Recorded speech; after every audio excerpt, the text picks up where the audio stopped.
great sailing nations have locked horns for sailing's ultimate prize. Only 4 nations have ever won it. It's the only reason why they are here. Ben Ainsley knows he has to bring a bit of aggression to this pre-start. Early advantage, INEOS Britannia. British pushing high. Big gains there for the British team. There is nothing, absolutely nothing in this one. He's coming up, protesting that. This is tantalisingly good. What a match between these giants. So, should we hit him one more time? We've got 25 on port after this tap. The defender is in control in this very, very close race. Going 4-0 up in this America's Cup, taking the win. Emirates Team New Zealand. They've had some luck go their way, but we know these guys have some weaknesses. For Ben Ainsley and the whole team, the fight is not over. You know, we proved a lot of people wrong how fast we are. We're confident we can come out and beat these guys. In the race to 7, it simply is advantage Emirates Team New Zealand, a defender. Very much the psyche is just to keep pushing right till the end and make sure we leave no stone unturned and just keep charging.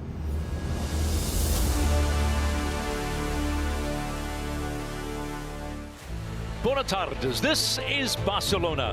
Get ready for a resumption in sailing's greatest battle, the Louis Vuitton 37th America's Cup between New Zealand and Great Britain. A crack Kiwi team led by Pistol Pete Burling has shown no mercy. They've displayed an unflappable temperament, seizing the advantage and going 4 up on the scoreboard. The British have the will to win. Losing is not part of their mindset. Just seconds separate the 2 boats. The scene is set for an epic day on the water. Lying in wait for one team is the sport's most cherished prize, the America's Cup. For 173 years, it's been the symbol of excellence in sailing, boat design, teamwork, and fierce competition. Emirates Team New Zealand are currently a lot closer to lifting it than INEOS Britannia, with 4 straight wins on the board. That scoreboard can quickly swing the other way, because this is the America's Cup. 2 on-water battles have been set down for today. Race 5 will see New Zealand come in from port and Great Britain from starboard. Once again, eyes will be on the start box to see which team of sailing warriors can outfox the other. And to our traditional dock out for INEOS Britannia, Shirley Robertson, critical day. Yeah, today there is a real tension. We could well be at the tipping point in this cup, and we've all marvelled at how impressive INEOS can be at stepping it up. And they've had a little bit of time since that last race, but have they done enough? And their leader has also had a stellar career at times, but he's back against the wall. Ben Ainsley has pulled off the win. He is a fighter. There is no doubt that today these men will come out to race with a fierce resolve. And they have to face up once again to the defender, Glenn Ashby. They just have to keep on doing what they're doing. They do, and it'll be absolutely another day at the office for Emirates Team New Zealand. They'll be absolutely really looking to solidify their results and be hoping for a clean sweep if they can, but they have an opponent that absolutely wants to take them down. It promises to be a stunning day of racing to look forward to. Let's check on conditions now with Shirley. At 4-0 and with 2 points on offer this afternoon, it is a pivotal day in this America's Cup, and Barcelona is not making it easy. We have a tricky light southerly, and it's currently only 5 to 8 knots, but we're optimistic we're up to 10 knots a little later on. There is also a confused, bumpy sea, adding some spice to the foiling challenge. We're keeping a close eye on any fluctuations in the breeze with the assistance of Windsight IQ. It's a laser radar system which tracks the microscopic movements in the air. Look out for it. It's rather helpful and very accurate. Green is above average wind pressure and blue is less. We then push that data through AC75 performance numbers, and we get a pretty good idea of predicting the optimum route. And right now it is pretty unstable. 3 tacks, so enough wind to make your way up the course in good shape. Race number 5 of the match, let's go. Emirates Team New Zealand were always going to be a tough defender, but this team has really impressed in every department. Fast in a straight line, confident in manoeuvres, faultless decision-making, and happy to get stuck in. At 4-0, the defenders look very hard to beat. Driving on starboard, it's Pete Burling, and on port, Nathan Outridge. The reliable Tuka Maloney sit in the driver-pilot seats, and those mighty cyclers pushing out the water. Webster and Allen, and clipped in on starboard, Crosby and Olympic rowing star Hamish Bond. With yesterday as a 24-hour reprieve from racing, have the British team of INEOS Britannia been able to realign and find some gains for race 5 of the 37th America's Cup? The official challenge of record have been working hard on improving manoeuvres and their acceleration. Steering again today is Ben Ainsley and Dylan Fletcher. Controlling the flight over the water is Lee McMillan and Bledden Mond. On the pedals for today's race is Neil Hunter, Luke Parkinson, Harry Leask and Ryan Todd Hunter. Monster day for both teams. Race number 5 in the match of the Louis Vuitton 37th America's Cup. Is this the day that INEOS Britannia turn the corner, or do Emirates Team New Zealand just keep tightening those screws a little bit more? Yeah, well, INEOS Britannia out training yesterday, really trying to make those tiny improvements to make a difference today. I guess we'll see if it works. Probably 100% of this. This is the race committee. We have passed the wind test, and this race is live. And that is exactly what we wanted to hear. At 2 minutes and 10 seconds, coming in from port will be Emirates Team New Zealand. At the 2-minute mark, it will be starboard entry for INEOS Britannia. Seas look a little lumpy today. Yeah, really bumpy water out there today. Very, very light breeze, so very difficult conditions for both teams. A lot of leftover swell from yesterday's breezy conditions. A massive difference in wind pressure all over the course, really hard to predict. Staying on the foil is going to be the key, especially in the pre-start. So in comes Emirates Team New Zealand. You can see on the left-hand side of your screen, they cannot enter until 2 minutes and 10 seconds. Time on distance looks pretty spot on, and they get the green light to enter the start box, and then it will be INEOS Britannia in at 2 minutes. Now this is going to be an interesting one today. Slightly late INEOS Britannia, they get the green light. Here we go. Let's get into it, mate. So we can do. Nice way for you. Board. He's went down, working up here. 100% of this. Yeah. Gas him. Really different pre-start. With these bumpy conditions, both boats taking on different manoeuvres. Can Emirates Team New Zealand stay on the foils here? I think they're off the foils. Okay, we'll try to the tail. Okay, nice. Your wheel. My wheel. Keeping the speed on. It's piss breeze. That's a really big touchdown there. Emirates Team New Zealand, they're going to have to roll out of here, I think. Just clear air. A huge opportunity for the British. It is so tricky in this waves, it's going to be hard to get up.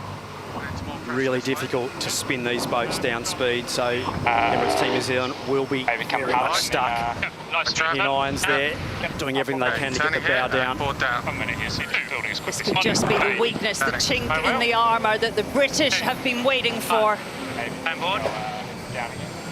All about the foil here, no problem with them. Ben Ainsley just saying absolutely about keeping the boat on the foils. Emirates Team New Zealand could be well and truly very late for this start. Absolutely no problem with them. Go above them is quite nice.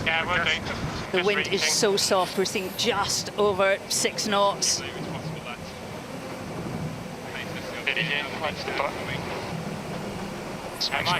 British will make sure they sail right in front of Emirates Team New Zealand and actually make sure that their wing wash makes it difficult for the Kiwis to get going as well.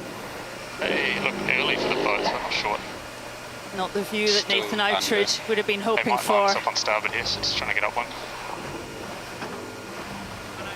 Don't need to start moving until they're on. Yeah. Yeah, they definitely do one more. British just gaining maximum pace to secure this manoeuvre. But race 5 is alive, and it will be advantage INEOS Britannia in the match. My wheel here. Yep. The British team will just sail past, providing more wing wash. They'll dip start. Yeah, your wheel. They are on the foil. Yeah, this way And Emirates Team New Zealand absolutely dead in the water at the moment, so the British will dip start working up. Okay, it's working up now. and they will be launched. Kiwis could be parked there a long time. Big bump, only just over 6 knots of wind pressure. They're still going the other way. It's clearing up all the time. So are we seeing a turning point, or as Shirley said earlier, a tipping point? We've got a guest commentator in today, and it's the skipper of Athena Pathway, Hannah Mills. Hannah, welcome to the team. Nice day to come in. Yeah, good day to come in. I mean, the British team just did an awesome job there in that pre-start. You know, obviously the Kiwis fell off the foils, and the British really capitalised on that, just giving them as much gas as they possibly could, going back and forth in front of them, blocking their wind, making it hard for them to get up on the foils. And yeah, just a great pre-start from the British. We heard when the teams were doing their pre-race manoeuvres and checks that the Kiwis were concerned about the wave state, about manoeuvres in the wave state. Everything on the waves. But so surprised to see them caught out like that. Yeah, I'm not 100% sure Emirates Team New Zealand on their biggest sail package, so just having a look at this manoeuvre, they would have been jibing directly into their own gas here, and really difficult there to keep the boat on the foils. The British winding up and doing their entry with a lot of boat speed and a lot of apparent wind flow, so potentially a little mistake there by Emirates Team New Zealand. We've seen how tough it is in other races with this light wind in the pre-start box and the gas. Well, if INEOS Britannia surely can keep the boat on the foils here, they will be absolutely launched in this race. Very difficult if they can keep the boat foiling for Emirates Team New Zealand to dig their way back into this race. The good news for the British team, there's more wind further up the track. I'm trialing here, lads. Yep.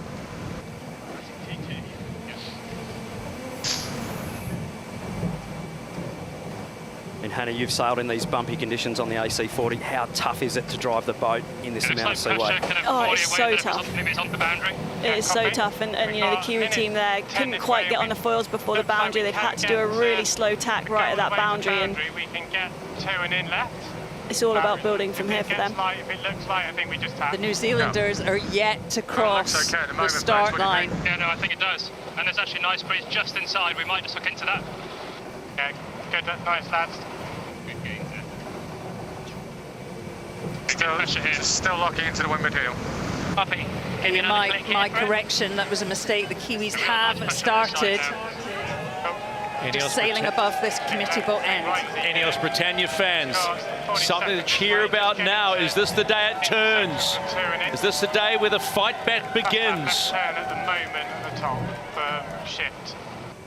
Breeze also looks good. So INEOS just right up next to us here now. We're on the top left, and they just didn't get caught up in that game with Emirates Team New Zealand.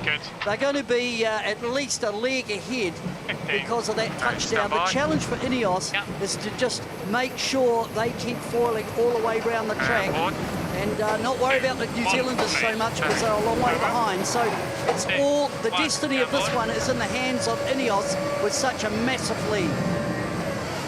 A big touchdown. They've just got to keep the boat foiling, the British team.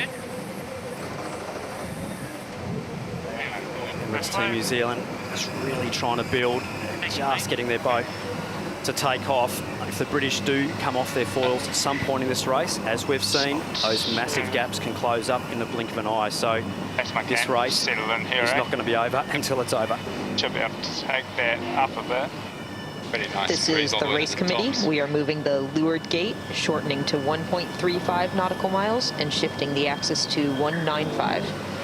Yeah, less wind pressure than expected. I mean, we've seen in plenty other races, no lead is big enough. And great shot there of the course. More wind at the top end of the course and treacherous currently at the bottom. Forward down. 3, 2, 1, mate. Turning. Right. Over. 1, going board. Okay. That is your right turn. Copy. Right. Plenty of pace to stay on the foils here for INEOS Britannia. All over the show. You just ask them, tell them on race control maybe, that channel. INEOS Britannia coming to the top gate for the first time in this 6-leg race. It is race 5 in the match, and they have a gigantic lead. This is the umpire's message received. 2, 1, all the way down. Has this feeling, Glenn, a little bit of day 3 of back in Auckland, when New Zealand had to level the series up, and then it was that moment in time the following day, and maybe this is that moment for INEOS Britannia. Absolute dream start in this race for INEOS Britannia, doing a beautiful job keeping their boat foiling. In those conditions, they're very difficult, and they've done a good job of it. There's still some big holes on this racetrack, though, particularly down near the start area. Very light down there. The wind has currently rotated quite a lot to the right-hand side, but because boats are on different legs, race committee can't rotate it just yet. But we can see the British almost pointing at the finish. Hannah, what would you be looking at downwind here, do you think, for the British team? Yeah, I mean, I think the British team doing an awesome job just staying on the foils. I can't say enough how challenging it is with the sea state and this light winds just to keep the boats foiling, and we saw that in the pre-start, obviously, with Emirates Team New Zealand. And the British team just going to be trying to keep it simple, make sure they've got really good speed for every manoeuvre, and as we say, just keep it on the foils. Lead this side. Yep. Pressure looks reasonably even at the moment. Yeah, reasonably even. Just that kind of best breeze is that great view of two of the cyclers, Harry Lees, Brian Todd Hunter. Still looks like the tactical come out of the British rowing factory. Right turn.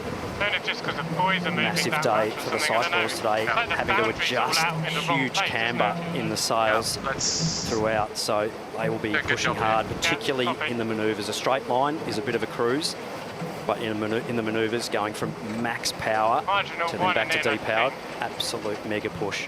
Yeah, we saw them pushing out 200 and something watts in a manoeuvre that goes up to 4, 5, 6, 7. For me to achieve at the moment on this tap, then. Yeah, no worries. Just looks a little bit lighter here. Just. 3. Emirates Team New Zealand 2, at the top gate for the first time. Long way down that. Way behind in race 5, coming off the falls at the start. It is moments like this where you are tested. Open course in 10. No worries, going all the way for the pressure. This is the race committee. We are moving the windward gate, shifting the course axis to 205. 10 to boundary. And 3, 2, 1. What's down?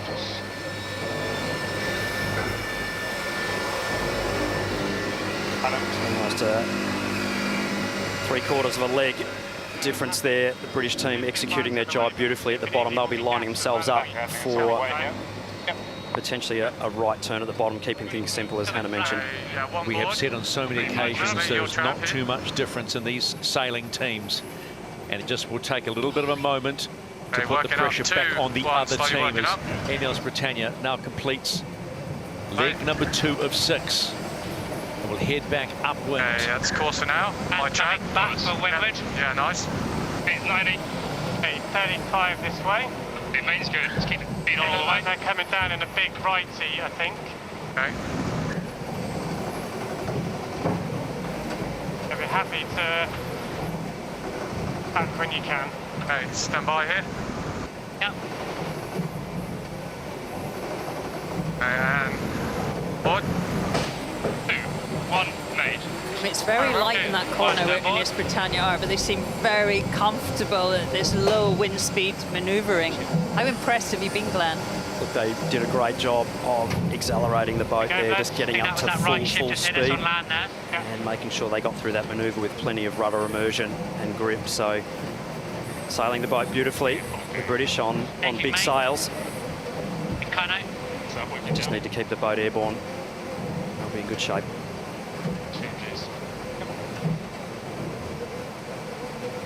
Quite a clear cross there by Emirates Team New Zealand, so no interest from the umpires in that situation. Emirates Team New Zealand will be looking for a mistake from the British team to get back into this. It's their only chance.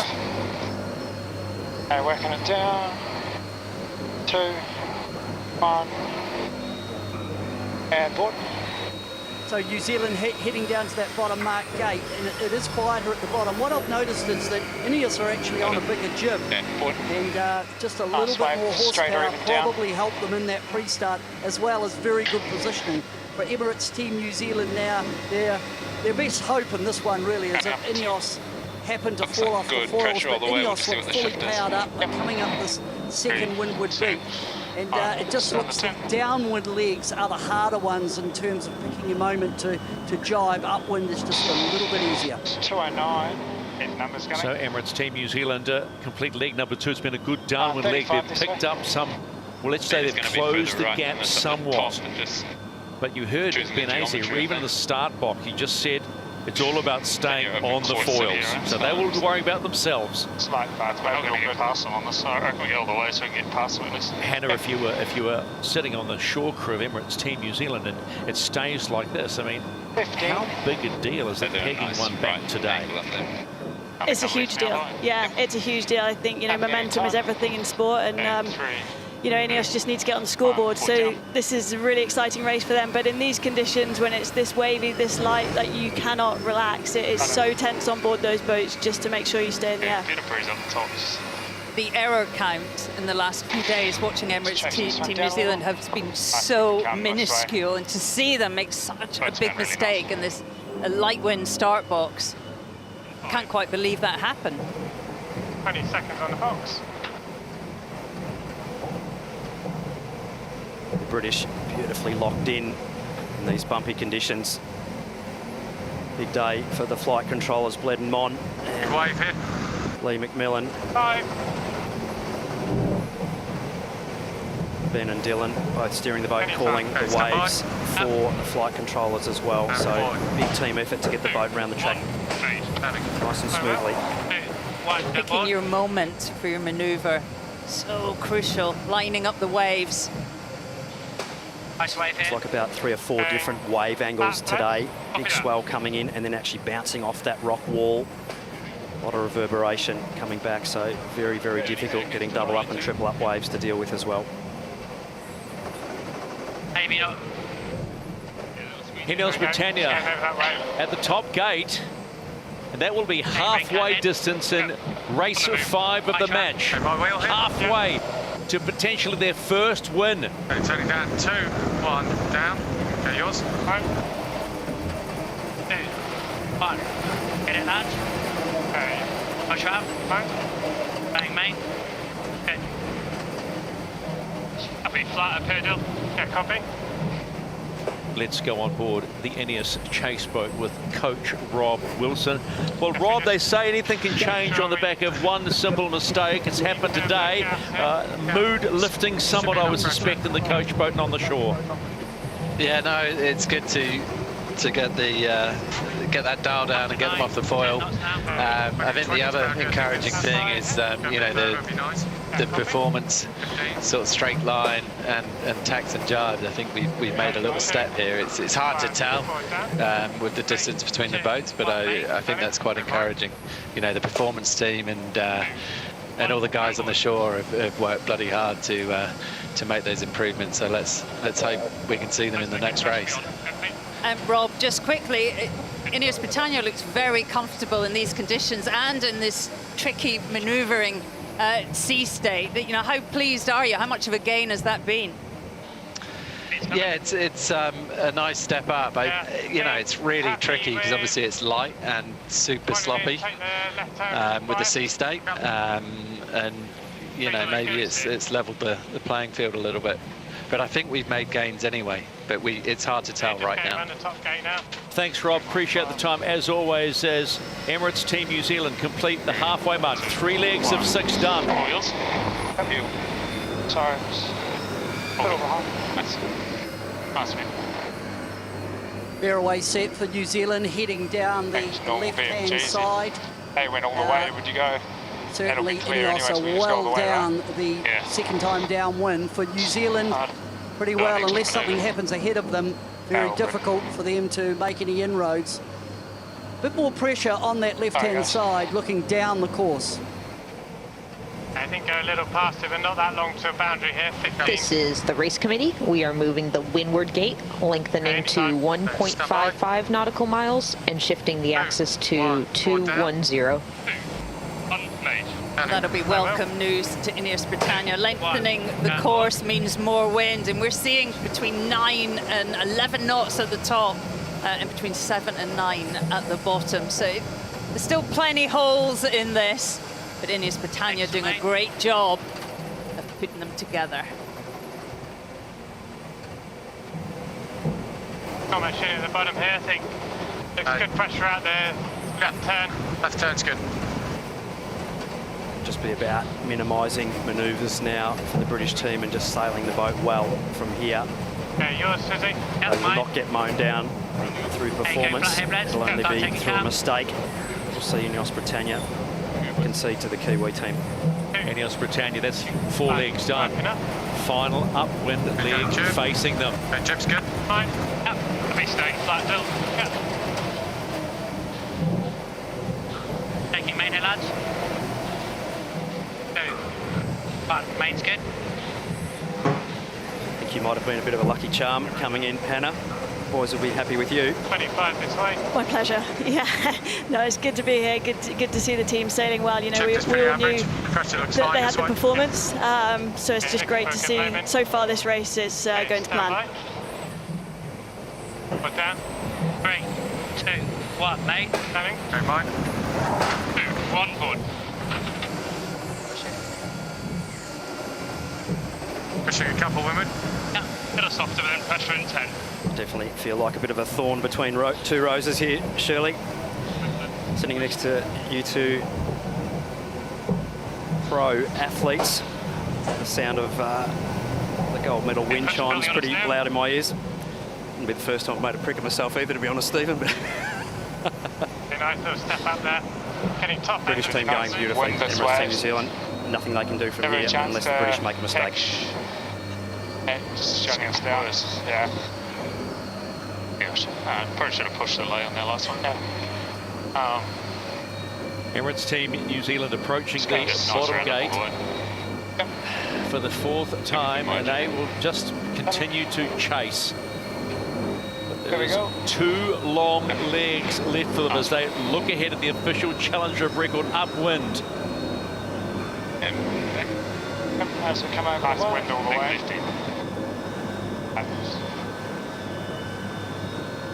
Yeah, I think just slightly on the high side of the mode's good for gauge.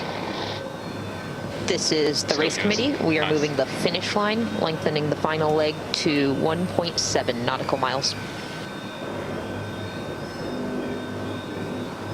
Let's go on board the Emirates Team New Zealand chase boat and have a chat to Ray Davies. Talk to us about what happened in the start box. Mistake?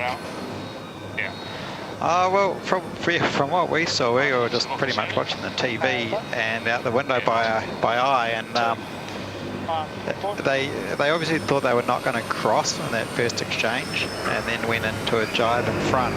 And until we can kind of look at the proper review afterwards, we'll know whether they actually were crossing. So from what we've seen so far, it just looked like they were nervous about crossing and went to jibe, and obviously fell off the foils in that jibe. And got peppered by INEOS with a lot of dirty air, and obviously struggled to take off. So yeah, definitely, and that stemmed from being late on entry and not getting that vital first cross in the light air. So yeah, we can't hear exactly what went on there, so it'd be a good one to review and get to the bottom of that one. All right, thanks, Ray. It's definitely better pressure right from here. They're going to get 1 tag from where they are. We've got 2, obviously. Yeah. It's just how far past you want to go. Nearing port, helmsman Nathan Outridge painting the picture. INEOS Britannia just sailing into a really big right hand bending pressure there, so that'll help them. 29 knots of boat speed, sailing into some really big seaway there. Nice wave. As this breeze increases, the boats actually get easier and easier to sail, so they'll be pretty much on a delivery trip from here. Not much that the Kiwi team can do to dig their way back into this. INEOS Britannia approaching the top gate for the final time. When they round it, they are heading home and heading home to the finish line. And they look odds on to pick up their first win in the match. 100. Day 4 of this cup is turning into a monster day for INEOS Britannia and their legion of fans. Good pressure here. 35 this way, happy to extend this way with this shift. Working on flat, tiny bit windward here. Copy. Yeah, let's try a bit if you can, Ben. Okay, here we go. 2, 1, 4 down. INEOS have been flawless in this one. They got New Zealand off the foils pre-start, and they really just have pulled off every manoeuvre perfectly. Boat looks comfortable, and you just beg the question, what tweaks did they do to it with their day off in the shed? Boat looks really good in these conditions.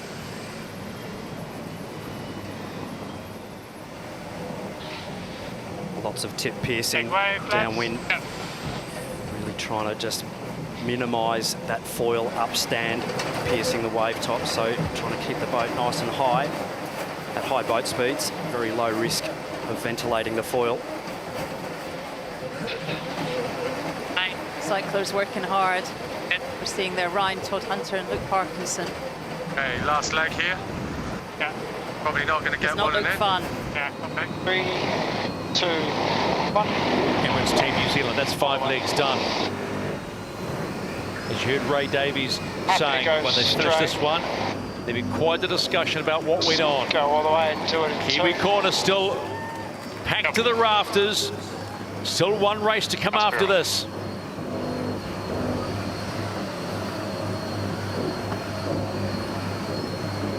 Both boats nearly 40 knots of boat speed, around 9 knots of breeze in these bumpy conditions, so absolutely ripping downwind. Potentially only one more manoeuvre for INEOS Britannia. They will be towards the finish. 40s.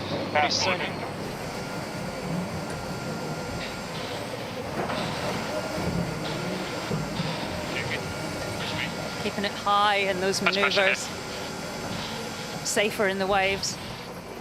Yeah, sailing with plenty of margin is what the British team need to do, just keeping it smooth. Just briefly, Hannah, how good? How good's this?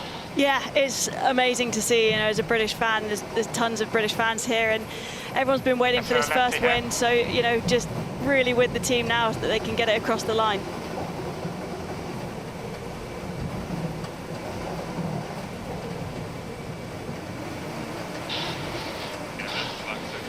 We talk so long about the America's Cup and we say, can they come back? Can a team come back? What can they do?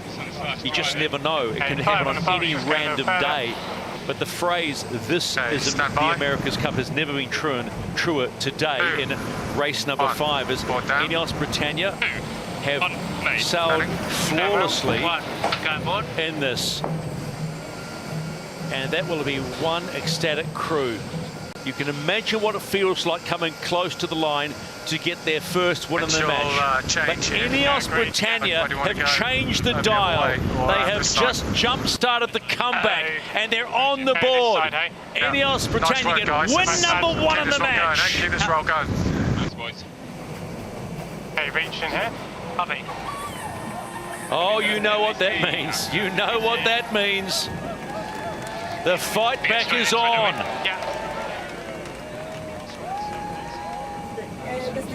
Finally nice to see smiles in the coach boat, isn't it, Shirley? It's been a little while. I mean, can you imagine what this win means to the team? It's still a long way to go. They are still behind. Hey, slowing up there. But that will be a sweet victory. That's certainly a big point for INEOS Britannia. Very, very well sailed. You got the impression from the New Zealand camp they weren't happy at all about what went on in the start box, but you've got to remember this team has been unflappable from the start of the match. They will turn it around, line up for race number 6, and they will not want to do that again. Offshore for starboard entry, shouldn't we? The defender of the Louis Vuitton 37th America's Cup heads toward the line. They don't get a point for this one, but they are still in the lead. Emirates Team New Zealand still lead 4-1 in the race to 7. And guess what? There's another one still to come today.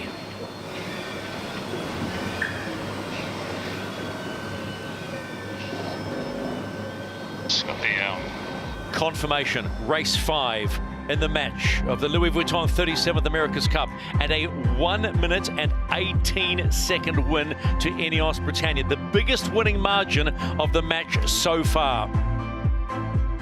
And finally, for desperate British fans, there's the dot that you want to see, the first green dot.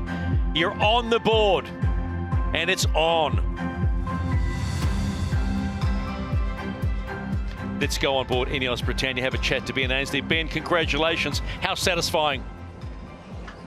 Yeah, it's good win for us, and you know, tricky on the start. We sort of trained for those situations. We managed to make it stick and get the Kiwis off the foil, and obviously it's pretty tough for them from then on. But we did a good job to get the boat around the course. Guys did a nice job to sail the boat fast, and look forward to this next one. Ben, you felt and looked really comfortable in these light conditions. You know, has there been any changes? Why is the boat going so well? I can tell you, Shelley, there's nothing comfortable about sailing these boats in this sea state. It's pretty tricky. Yeah, like I said, the guys did a nice job keeping the boat up on the foils, getting the manoeuvres in, and we've obviously been working a lot, trying to develop and observe, you know, the other teams and just how we can get more performance out of the boat. So good one for the team now. Oh, Ben, just got a quick question for Dylan there, if he's available. Is there anything you would have done differently in that race, Dylan? It looked pretty good from the start. Just getting your thoughts. Yeah, no, we were quite happy. Guess it's, you know, tricky for them once they're off the foils, or just sort of time trialing it and trying to keep the risk down. So yeah, happy with that and looking forward to the next one. Nice one, mate. Well done. Great job. Dylan, well done. It's early days, I know. It's still 4-1 and you're down, but what does that victory mean to everyone? You know, it's important for the team, but take each race as it comes, and yeah, we're just focused now on the next race, and hopefully we can have another good one. Thanks, Dylan. Appreciate the time. Good luck in the next race. We'll jump on board Emirates Team New Zealand to Peter Burling and Nathan Arridge. Pete, what happened at the start? Yeah, I mean, biggest lull on the day, right on that entry, so it was a bit of a shame we couldn't quite get across them or really get enough speed to jibe, and then dropped off the foil, and obviously building breeze, it's pretty hard to make a pass. Pete, I mean, we haven't seen really any errors from your team so far. How frustrating was that start? How disappointing? Yeah, I mean, it's obviously always really frustrating to be off the foils. Yeah, I mean, we made a little error being a tiny bit too late, but kind of just felt a bit unlucky with the way the phasing and puff worked, that they got so close, and we just couldn't really you know, accelerate enough to make their jibe and the dial down. But yeah, I mean, that's sport. I'm looking forward to the next battle. Oh, Pete, just a quick question for Nathan. Nathan, it looked like you did a bit of a mainsail change there, sort of just not that far before the start. Obviously, tricky conditions. Is there? Yeah, can you fill us in on the sail choice for those light conditions? Yeah, it's definitely pretty light today. When we first got out here, we thought it was going to build quite a bit more, and then old Cloudsy gave us a call and said it doesn't look like it's going to come in as much as we expected. So yeah, switched back. And now, yeah, it's a big choice to make the right call for the jib for the next one. But boat looked like it was going pretty nicely once we got it off the line there. But yeah, it's one of those days where there's good breeze offshore, and it's just hard to know how quickly and how much is going to come into the course. Okay, Nate, appreciate the time. Good luck for race number 6, mate. Cheers, guys. Well, both boats just in. They just got into the start box.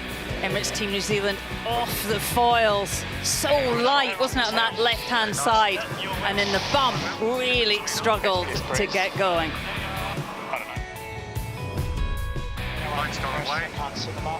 Emirates Team New Zealand stuck parked on that side of the start line, and the British sailed off into the lead.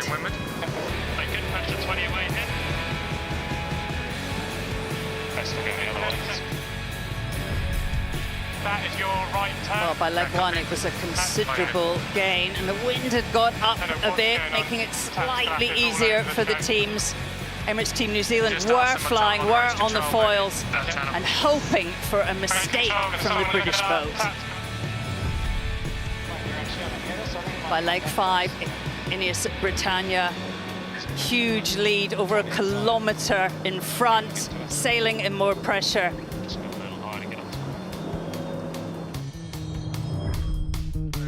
INEOS Britannia took the win to make it 4-1 in this America's Cup. Yeah. Nice work, guys. Let's keep this one going, eh? Keep this roll going. Nice work, guys. Let's keep this one going, eh? Keep this roll going. We'll have a look at the key moment. Falling off the falls was a risk. Everyone was fearful of going into this race, but it took its first victim so early. Emirates Team New Zealand down after their entry. And the British knew they had a chance of a perfect start if they could keep their rivals slow. And when they sailed back to the line from the left-hand side, INEOS Britannia chose to sail over the top of the struggling New Zealand boat, washing dirty air across their path. It meant Ben Ainsley and his team were late for the start, but giving those seconds away at the expense of further pushing Emirates Team New Zealand was well worth the risk.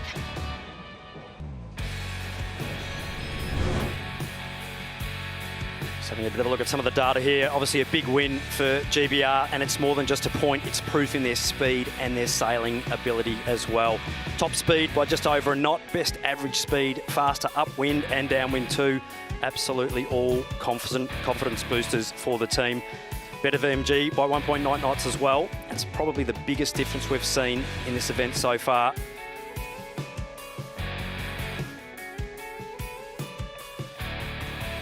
Having a look at some of the pedal power on board.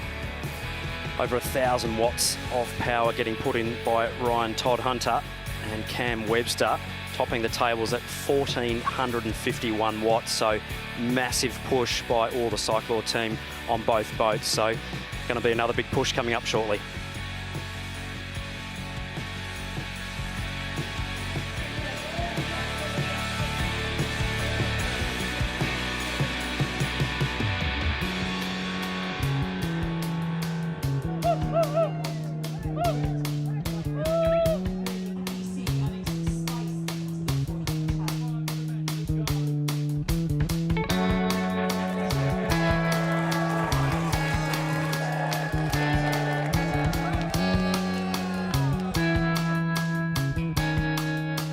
There is so much world-class talent on these boats. Nathan Outridge is one of them, and he's tasted Olympic and World Championship glory, but he's yet to savour the sweet taste of champagne from the America's Cup, and that is a box he's hoping to tick over the coming days. Turns out this golden opportunity is thanks to a sliding doors moment and his love of foiling.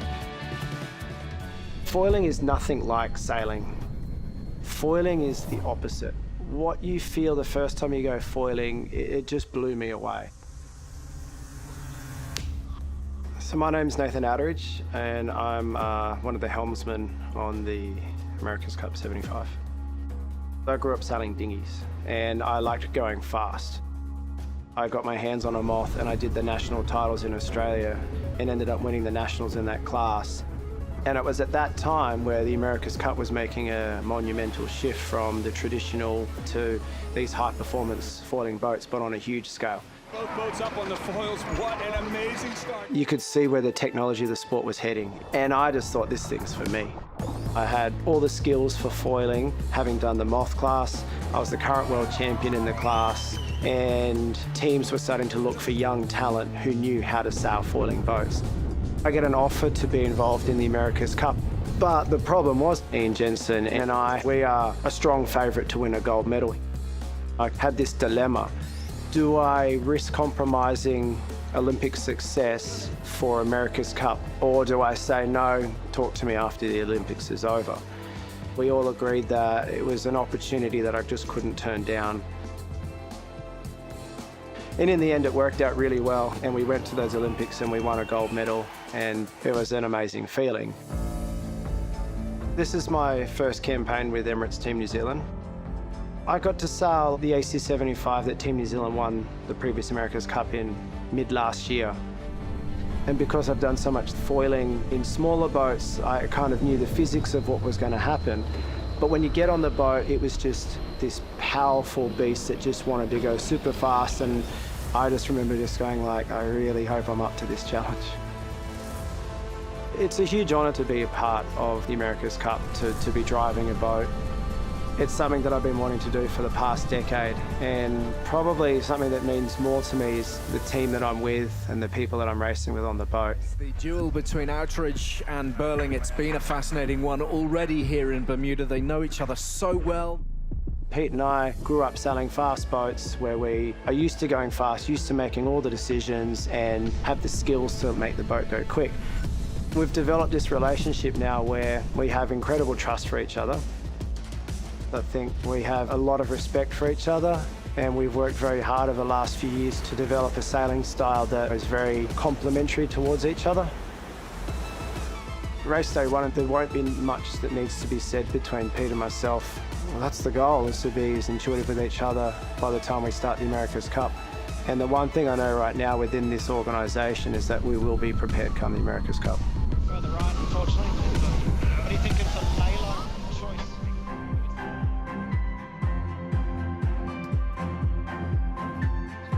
The spectator fleet is out on day number 4 of the Louis Vuitton 37th America's Cup.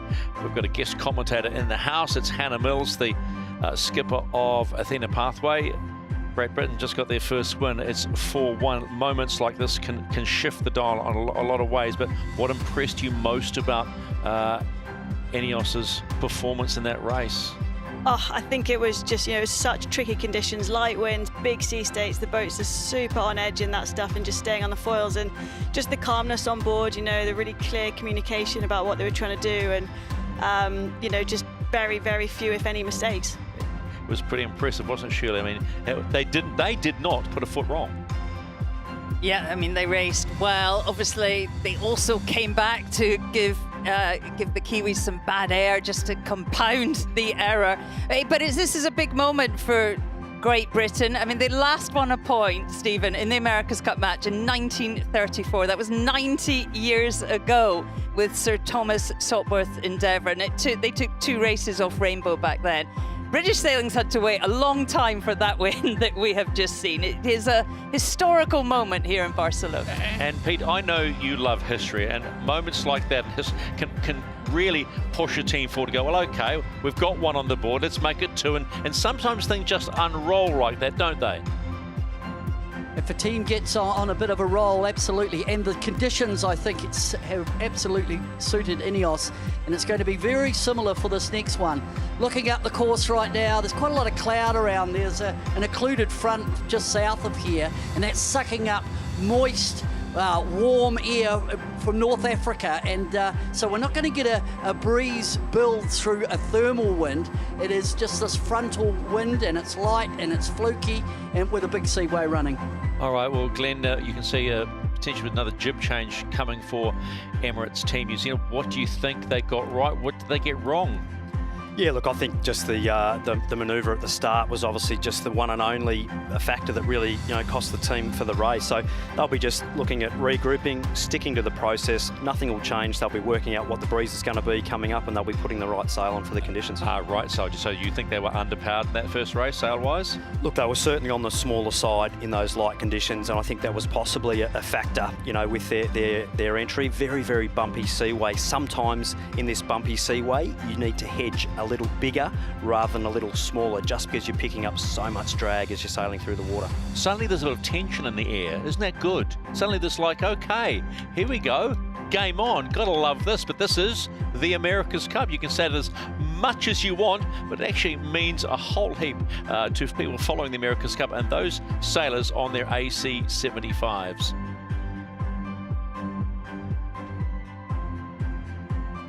After a 7-year hiatus, cyclists have returned to the America's Cup. Now, they were last seen in 2017 at the 5th America's Cup in Bermuda. 35th, excuse me. A rewrite of the AC-75 class rule has opened the door for their return, replacing arm power with, you know what, leg power.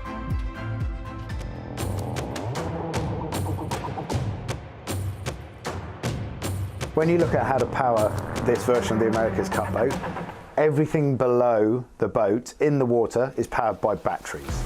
Everything above the water, which is fundamentally the sails, is powered by the cyclors.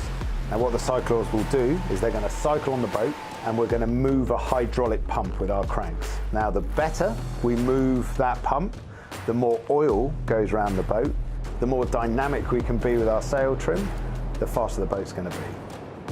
So the biggest difference between now and Auckland is in Auckland we were cycling with our arms, we were grinding. We're now cycling with our legs. That's about 20% more powerful to be able to use your legs.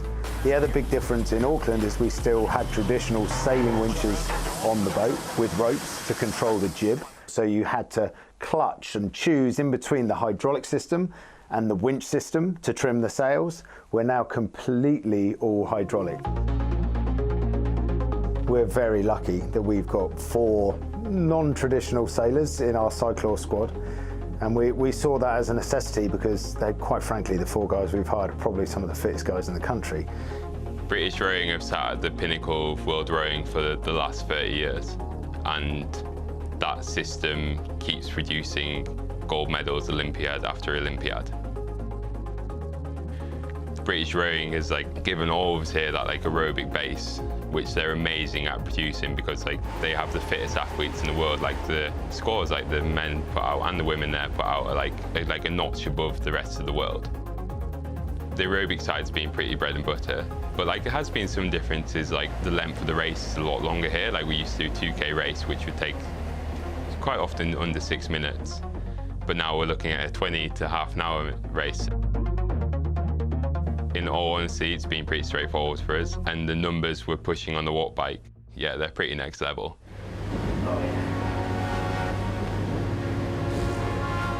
Freddie Carr brings knowledge, experience, but he also brings a lot of power.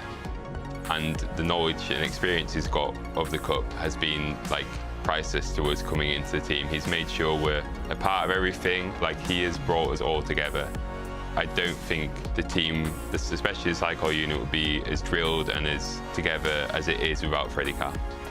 They don't know how to sail, so they've been on a pretty intensive course on how to sail. Not only sail, but sail at over 50 knots. But fundamentally, they are there to lay down some mega power, and they do that, and they've done a really good job. But for sure, the first 2 months of them, when we started sailing Britannia, there was a lot of questions, and there was a lot of white knuckles holding onto the handlebars at some point. But they've done well. Do you know, I'm very proud of them. I'm very proud of them all. The makeup of the power team here at INEOS is evenly split between rowers and sailors. The sailors here are very fit, very athletic. There's no out-and-out cyclists here, but being part of INEOS, we have been able to lean on the INEOS Grenadiers quite a lot. We've been on training camps with them. We have some access to physiologists, to their wider team. So for us, it's been pretty easy in that sense. Yeah, the lads are used to rowing on lakes that are as flat as a mirror, and that's certainly not what you get out here in Barcelona. I think their biggest adaptation is just the exposure to the elements, out on the sea all day. An 8-hour sailing day is hard work. Let's be honest, on these America's Cup boats, if the trimmers want more oil, you don't have a say in it. You've just got to move your legs faster and produce the oil, so you can't measure your effort. And I think they found that pretty tricky to adapt to. I am highly motivated to bring the Cup home, and I know that that's what the British sailing nation wants. And to have that back in the UK for the first time ever would be absolutely amazing. That keeps everyone here ticking over. It's going to be fun. It is going to be a challenge, but there's no doubt that these boats are going to be closer in speed than we've seen previously. Therefore, it's going to come down to the small things, the small details, like cycler fitness. The fitter your cycler is, the more you can move the sails, the faster you can go, the more you can go into manoeuvres with confidence. So you're going to have the power to land that manoeuvre and hopefully sail away from the other boat. So yeah, we're up for the challenge they're going to throw at us for sure.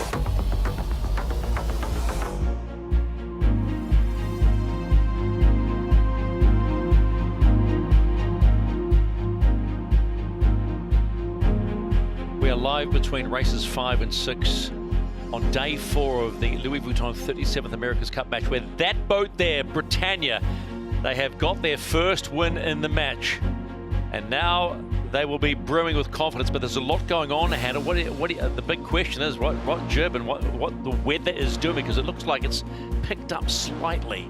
Yeah, the wind's picked up a little bit since that first race, so, you know, both teams will be looking at which jibs to put up for this next race, you know, leaving it as late as they possibly can to make sure they get the best choice possible available to them. And, you know, the other thing that'll be going on is they'll be really looking at the wind conditions, the shift range, you know, how it's moving. It looked like we had a big righty in that race, and now it looks like it's probably come back left a little bit. So, yeah, just keeping track of all those things to make the best strategy they can.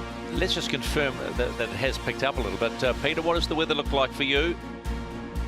Yeah, it has picked up a little bit, and there's a bit of cloud, but there's a lot of moist cloud today anyway, which is you can probably discount, but certainly over the port and over the high land behind Barcelona, it just looks certainly a bit of cloud, bit of cumulus over there. We might see a bit further right-hand action, especially in the top third of the course, which we've seen through the previous races.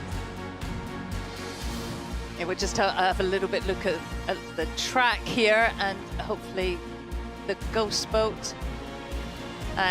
We are seeing a little bit more pressure on the right-hand side. Remember, green is more breeze and more wind than we had in that first race. It looks really nice, doesn't it? And not long for the teams, though. They have 30 minutes to get ready for the next race. What would you do, Glenn?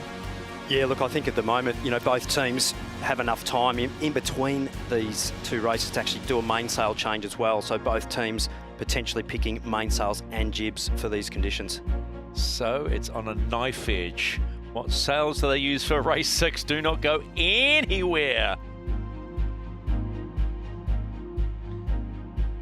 You know what, we are spoiled because we take fast-falling America's Cup boats for granted, but someone had to work how to make it all fly, literally. From the first test on a cold New Zealand lake to America's Cup glory in Bermuda, Bobby Kleinschmidt is the designer whose breakthrough thinking helped usher in the age of foiling. Growing up, I just always wanted to design boats because I always liked coming up with ideas, making things. My name is Bobby Kleinschmidt. I'm the principal naval architect, so I designed the hull shape, the foils, the rudder. In the beginning, there were foiling boats around. There were moths, but nobody had really worked out how to keep the boat reliably above the water. Race number 1 of the 34th America's Cup. For the AC-72, the rule always intended having foils that could lift the boat out of the water. We just had to figure it out. Here we see a quick glimpse of foiling upwind, and had the idea to put a foil together basically out of some spare broken parts that made a V shape underwater that ended up having the ability to self-regulate in terms of the ride height of the boat. And that was really the key. Yeah, Ray Davies, day 2, Wednesday. Pocket testing. All the work that we did to really figure out how to make the boat foil, we did down in Lake Arapuni in the Waikato.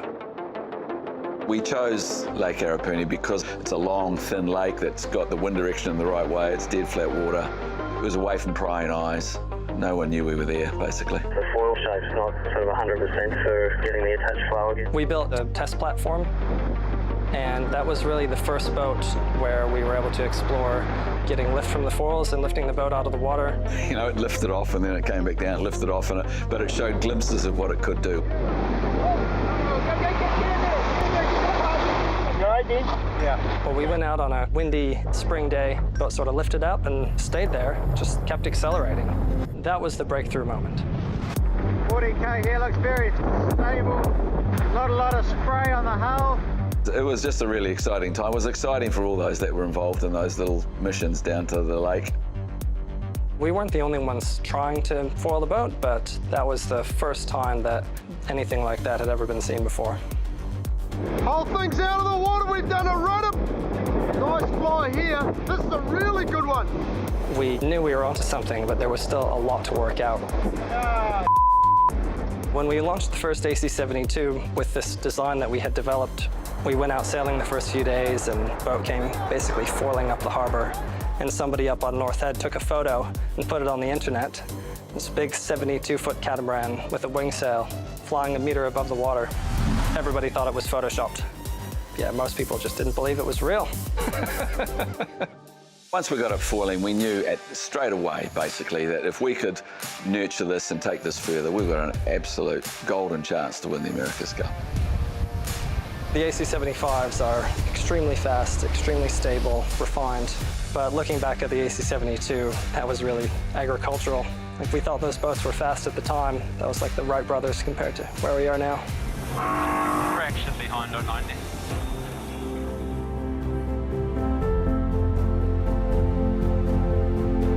The crowds are grouping around the waterfront here in Barcelona on day 4 of the Louis Vuitton 37th America's Cup match.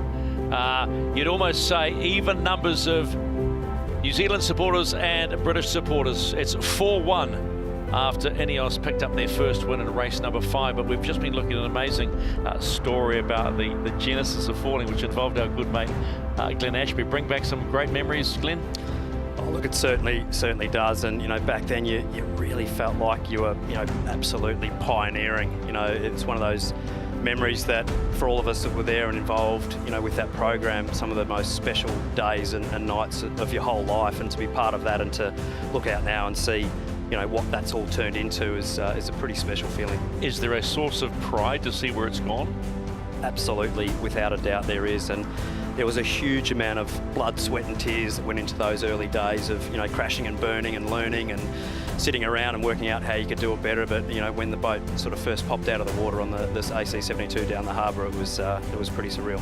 Can't believe they thought it was Photoshop, mate. They thought it was a Photoshop, that big 72 flying cat. Well, decisions being made about the sail plans for both teams ahead of race 6. That is going to be a big decision made, and the result is not too far away how it's going to go. INEOS Britannia have picked up their first win in the match, and that man there, Bleddyn Mon, his role with INEOS is very unique. Like many kids, he dreamed of turning his passion for sailing into a full-time career, but Mum, a professional careers advisor, was insistent he got a formal qualification. Well, the 31-year-old is now an aerospace engineer and living his dream as a sailor and member of INEOS Britannia's performance and analysis team. So I grew up sailing in Anglesey as a little boy. I guess originally it was the freedom kind of sailing offered. Go out there, just kind of you and the elements, be it in the waves or just with the wind. My first kind of memories of America's Cup would have been kind of early 2000s. I definitely recall my dad kind of watching it on TV, and at that time my focus for sure was around kind of dinghy sailing with the kind of Olympic path in mind. But that for sure changed during the Cup in 2013, and watching that America's Cup in San Francisco and where the boats had got to in the AC72s was really kind of spectacular. And that's really what kind of drew my attention to the America's Cup and made me think that, yeah, that's what I want to be involved in. I studied mechanical engineering at university and specialised in aerospace engineering. And I think for sure having that understanding helps in my position as a sailor on one of these boats. Yeah, so this is my third America's Cup campaign now. My first one was back in Bermuda in 2017. And yeah, when I first joined that team in Bermuda, it was actually predominantly as an engineer. I'd recently just graduated from university, and yeah, it was really kind of my first into the team. As that Cup progressed, I worked really hard at the time on kind of the physical side and the fitness training, and actually ended up fortunate enough to be able to grind on the boat.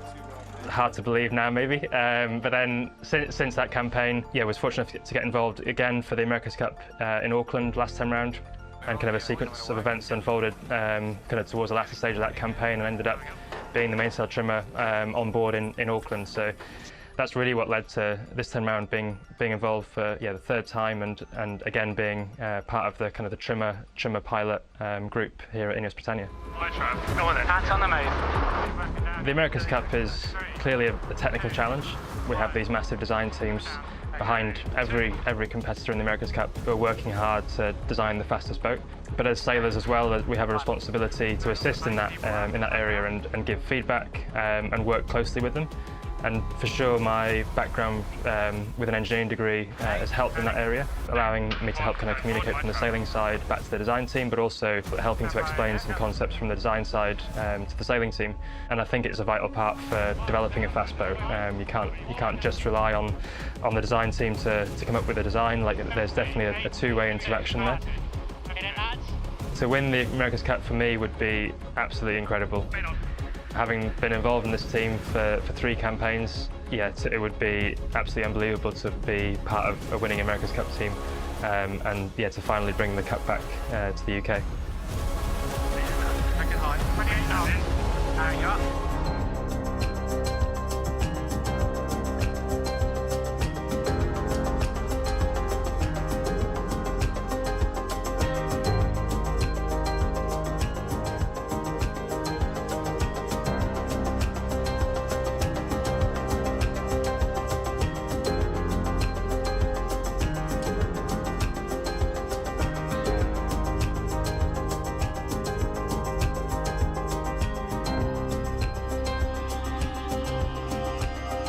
Live from Barcelona, we are building towards race 6 in the match of the Louis Vuitton 37th America's Cup. That's the Defender leading 4-1. They dropped the first race of the day. Can they level things up on day number 4? Let's get a quick thought from the team. Jib call, Shirley, what do you think? Yeah, it's a different racetrack now. You know, we've got between 10 and 12 knots. It really is glamour foiling day. We are absolutely in the sweet spot. Both boats will have dropped a size in the jib for sure. Yeah, still really quite bumpy water out there at the moment. I don't think that seaway is going to disappear, but with that extra wind pressure coming through, just extra force to be used to push those boats through those seaways. So still tricky conditions, but definitely we're going to see some higher boat speeds. So what do you think, Hannah? What's the thought now when you look at both these boats dialing up for the start? Yeah, well, I think we know how important the start is, and just getting that start strategy right. Not having any own goals, I guess, on the start, making sure you get off the line in the race will be both of the boats' teams, and if there's both of the boats' goals, and if there's an opportunity to make the other team suffer, then take it. Oh, wow, okay, no holding back, standing out of your way. Let's check out what's the best optimal route might be. Yeah, quick look now at the beautiful breeze. Just look at that. 10, 12 knots.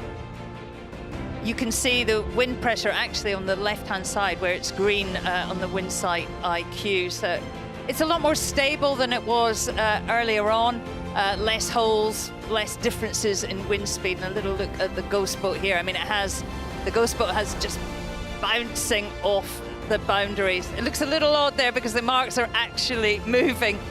They move on their own as the Ghost boat doesn't quite know where to go, but really limiting manoeuvres and bouncing off the boundaries. We've been waiting for a day when it gets up. Let's go onto the water. Peter Lester looks a bit lively out there. Sea states, certainly there's plenty of it, and it's really jobbly, and the waves are coming from about 10 to 15 degrees to the left of the wind direction, so that's just making it another added feature. Wind is up a little bit, looks beautiful, and there's cloud bank to the north of the top mark, but I think it's just the heat and the moisture. Trim will be around that 1.5.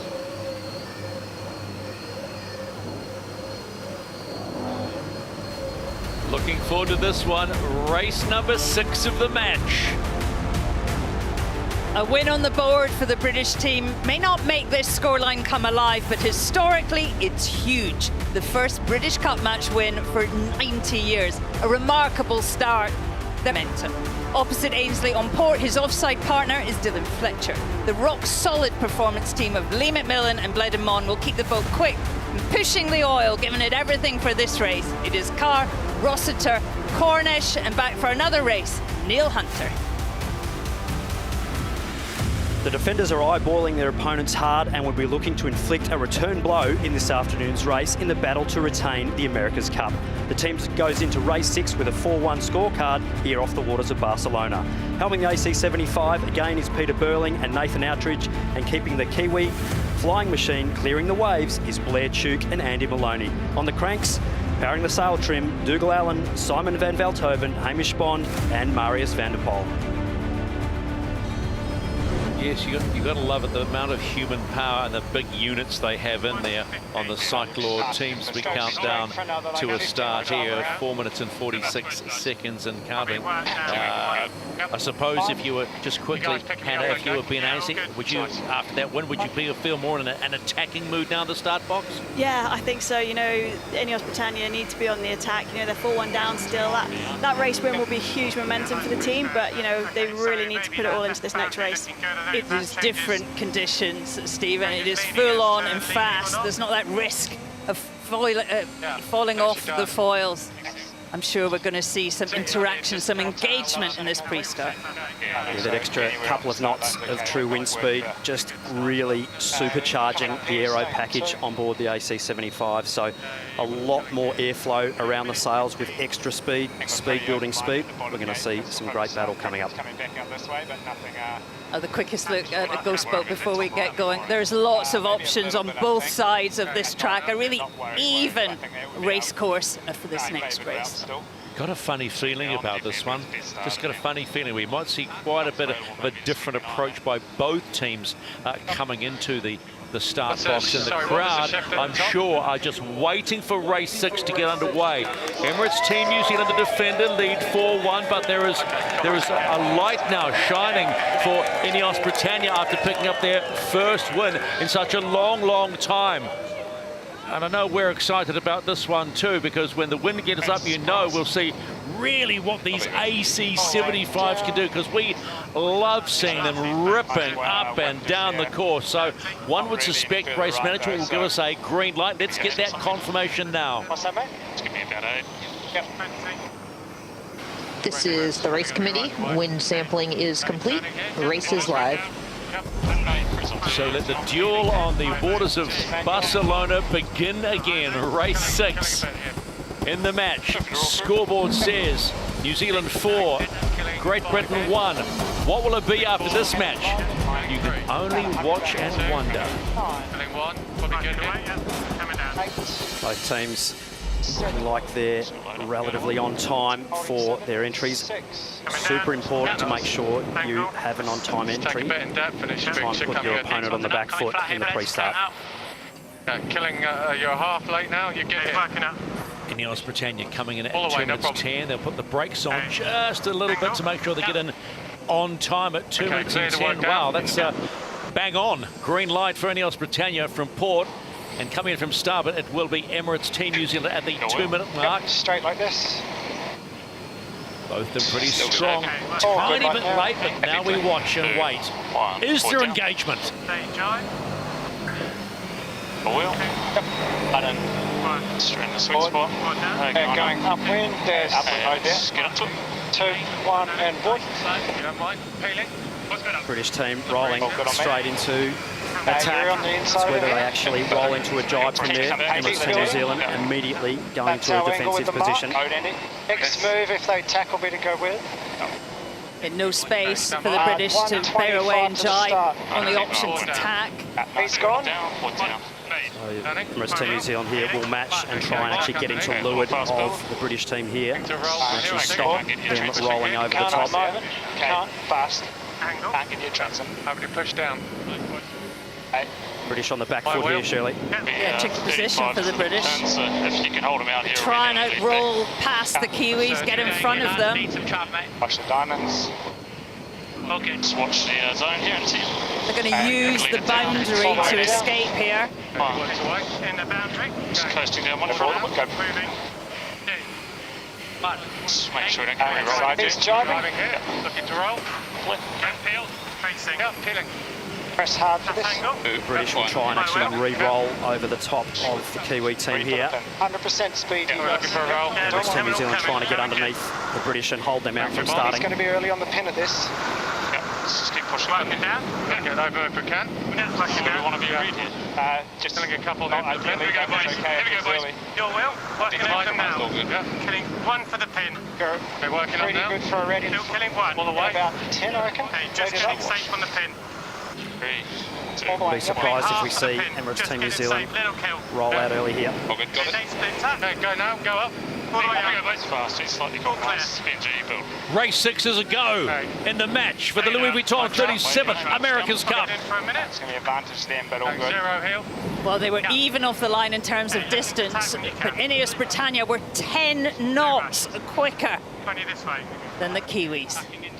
Stand by. Definite win off the start line there to the British team. Emirates Team New Zealand having to get attack in, so they will be effectively one manoeuvre behind, even with an even start. We hadn't seen that play before in the America's Cup. So a few risky moments for INEOS Britannia, but clearly they had a plan. With their time on distance, absolutely perfect to nail that pin-end start. Half a second earlier, and they would have been over the line, so perfectly executed. Nice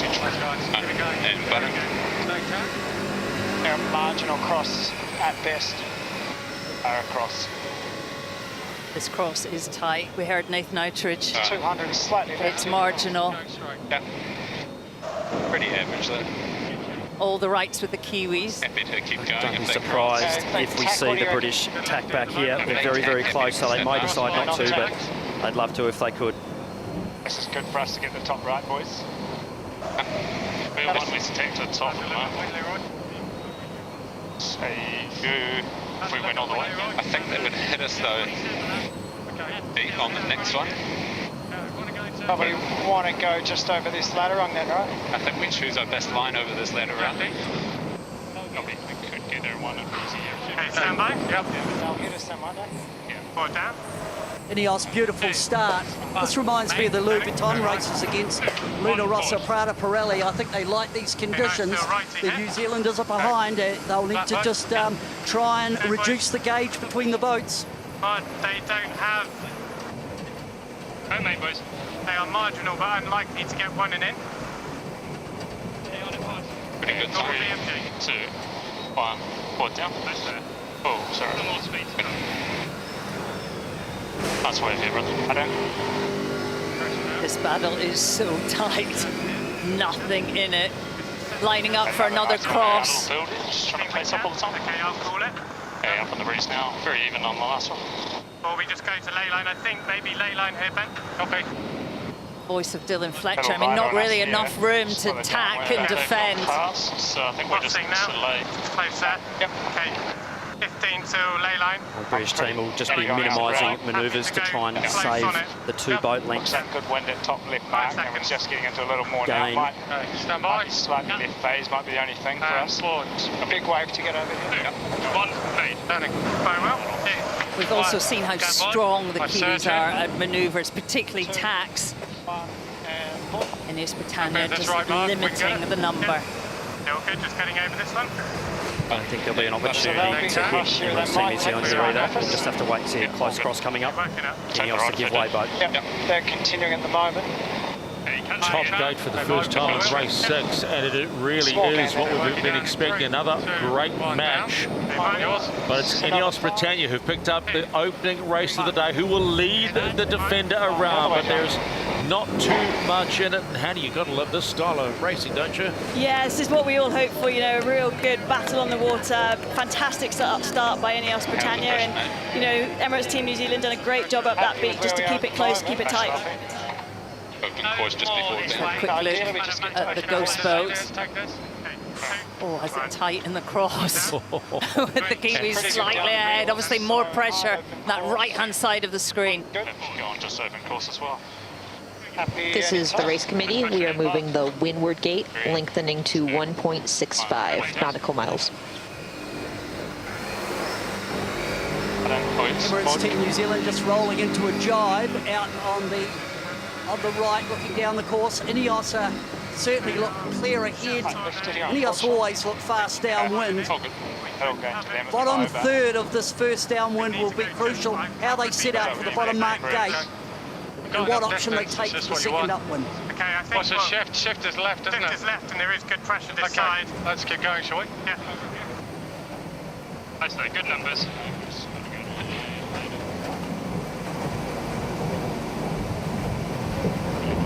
Increase in 5. Just working on a flat boat here in general, Leroy. Are they? Bit of righty now. I think let's take that. Okay, stand by. This wave. Okay. 2, 1, board down. 2, 1, lead. Landing. Very well. Interesting there, INEOS Britannia not going all the way to boundary, coming back a little earlier. So wanting to make sure that they keep themselves in between their opponents on that bottom gate. Both boats short jiving. Emirates Team New Zealand having to sail back through the wing wash, even though it's a diagonal cut of that wing wash. That will affect their performance a little bit being behind.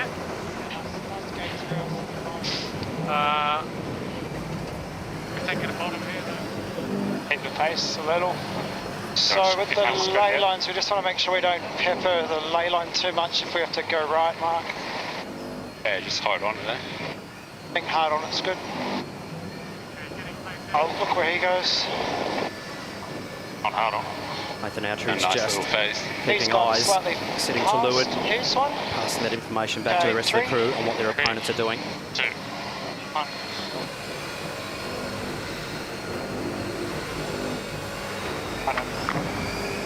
Hands get good night, boys. Nice pressure here. Nice exiting. I see, I look pretty even at the Britannia bottom starting here, to look like a rocket ship in race 6. Again being sailed beautifully by the crew, and they lead after 2 legs of 8. So 2 legs of 8. There's still a long way to go. There's Emirates Team New Zealand have to find something, because today seems today when Britannia are on point. They want 2 from 2. Can the defender stop them? Transition in. Back. Oh good, good breeze again. A few little wobbles on board Emirates Team New Zealand. Just having a little look at the data there. Now we've probably the average speed, yeah, let's get over this right. only half a knot better to the British team. Yeah, I'm working it up. Sailing their boat really well in these bumpy conditions, so It's just gone left on us here. Emirates Team New Zealand going to have to dig deep to get their way back into this race. Yeah, we saw a really tricky mark rounding there from Emirates Team New Zealand. I think a couple of nasty waves just knocked their boat speed a little bit, so good gains to INEOS Britannia at that bottom gate. It's a bit of a gain there for them. Oh, good, this like their phase. Get back if they hit. Yep.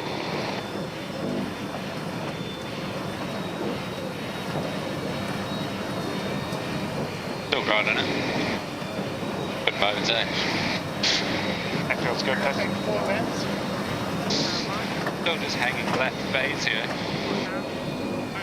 INEOS made 3 boat lengths advantage on that downwind leg. I think the boat really likes the chop and the confusion of the water. It just seems to suit their foil package. Yeah, just the Emirates Team New Zealand, they'll just need to try and hang tough and look for a bit of pressure maybe. I might need a bit more windward to start on the right-hand side as they go behind INEOS Britannia. INEOS Britannia looks a different boat today. More pressure onto us in 10. Yeah, I still think let's get past this intersection. Maybe get a little leverage this way, aren't we? Yes. Need to do the clicker speed here. Yep, it's building now. Nice. Just seems like, you know, the boat that's ahead really gets to make their own decisions. They really get to pick the shift, pick the pressure to manoeuvre in, and the boat behind's always slightly on the back foot. And, you know, INEOS Britannia definitely making it hard for Emirates Team New Zealand here. 2, 1, board. We've seen that over and over again. The start is so crucial, particularly on this small racetrack. 3, 2, 1. Making main. INEOS Britannia and lovely pressure on the left-hand side. Here we go. Okay, yeah. Nice guys, going well Foils here. on board INEOS Britannia running their weight or their centre of gravity ballast, if you like, out the back of their foil, whereas Emirates Team New Zealand are running theirs out the front. So both foils, one designed foil arms, but having to meet a centre of gravity rule, so both teams taking a slightly different approach. I think it's like keep the tacks down and we'll get that on the run. Yeah. Yeah, I hear Dylan Fletcher there talking about the keeping the tacks down. Lads, it might just be the cloud, but it looks potentially light on the right at the top. In this sea state, with the big waves, the tack loss is so much bigger than we've maybe seen in the previous days. Just past ley line. Maybe next week we watch it. Yeah. definitely lose less in flat water than you do in waves, so potentially a really smart call there by the British team. Thanks, y'all. Got to watch the right upwind. Down by here. Yep. Forward down. 3, 2, 1. This is the race committee. We are moving the leeward gate, shifting the course axis to 200. Course length now 1.6 nautical miles. Let's keep it going. Lock it in. Really close to the water surface there with that leeward foil as it was highly loaded, so Right turn. Happy left. lucky not to get a big ventilation there, but all under control. Yeah, all right. Whatever INEOS Britannia has done in the last 24 hours, it's paying off at this point. 3 legs completed in race number 6, and they continue to lead the defender, hoping to make it 2 from 2. Don't mind. Okay, 2. 100. Races like this are about seconds, not minutes, but seconds, and not making mistakes. The defender's around, but still, they are the chaser. It feels like they're the chaser. It's got better Pete, slightly. Yeah, I think it's just over and then go, eh? 30 seconds here, yeah, all the way. Yeah, it was a really difficult, tight lay for Emirates Team New Zealand there. Just saw them drop boat speed coming into that windward mark, which just makes that turn down that much harder back to the downwind angle. A bit of breeze here. Okay, standing by. Yeah. 2, 1, 4 down. 2, 1, made. Standing. My well. 2, 1, come board, no push. Keep going. Hard work for the cyclers. A lot of trimming, watching that traveller go back and forward. These days are absolutely brutal on board for power consumption. Setting for level, Bill. Pretty much sitting there with the throttle on the stopper. That's all good. Right reset. 1, made. Standing. My well. Little seaway surely in these jibes. Swell making such a difficult boat.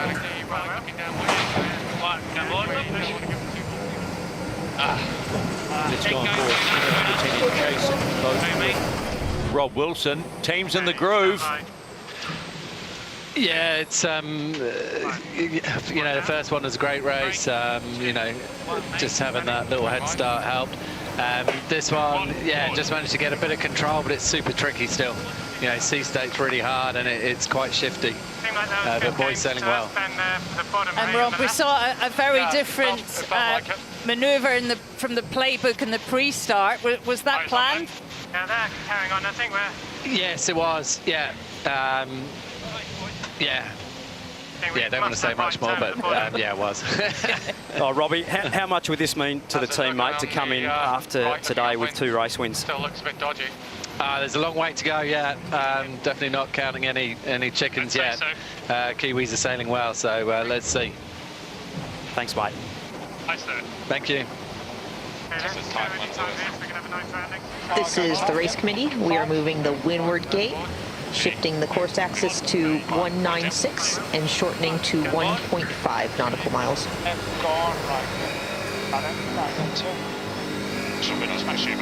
Yeah, so INEOS Britannia there just down this downwind leg, just chose to put in an extra jibe just to get back in phase and keep tight cover now on Emirates Team New Zealand and to just try and, I guess, a bit more traditional match racing.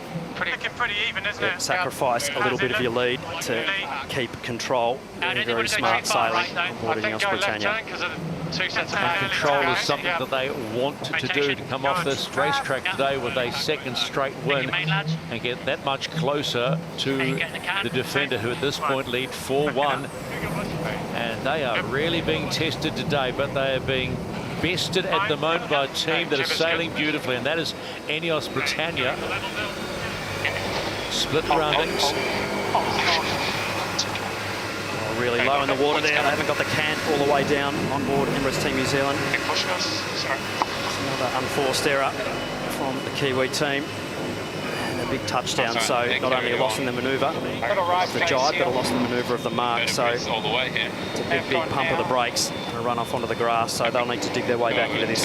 I think we got all the way to try and make a game. INEOS Britannia were wide at that mark as well. I mean, it just gives us an indication how tough it is. Big manoeuvre in the waves. Just see Points coming. boat there just not set up how it should have been for that manoeuvre. And a bit of a loss of the rudder there as well, so and a bit of rudder all in one. So we've seen how hard it is to sail the boats well in these bumpy conditions. Great Britain doing a beautiful job getting locked in. Definitely better breeze left, so yeah, if they hit him, have to get back up. Yeah, we heard it from Andy Maloney. It looks way more promising left-hand side of the track. 40 seconds till boundary.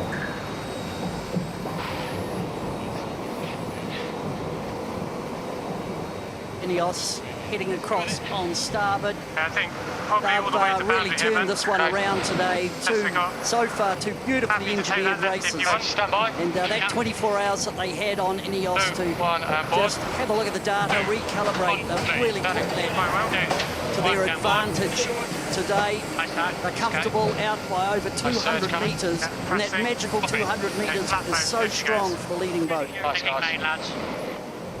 Well, we've seen two fantastic starts by INEOS Britannia today, and a race win and a healthy lead in this second one, so getting off the start line as per normal makes your day a lot easier. So we've got 4 laps here. Can't get to ley line at the moment, they tack. The average shift at the moment. Steering the boat, Dylan Fletcher, Olympic gold medalist from Tokyo. I'd say just go to ley line. Really want to engage, do they? Take the tack. Seemed like it. It's really sailing their own race, Hannah. Yeah, I think that sea state, we can't underestimate it. Manoeuvring these boats is tricky, and so kind of sailing your own race a little bit with one eye on the other team, I think seems like what the British are doing. They're doing a really good job so far. Okay, 5 seconds. Okay, stand by. Board down. 3, 2, 1, mate. Turning. Okay, Mike. 2, 1, board. Bit of windward here. Bit of slow one. Yeah, bit of windward.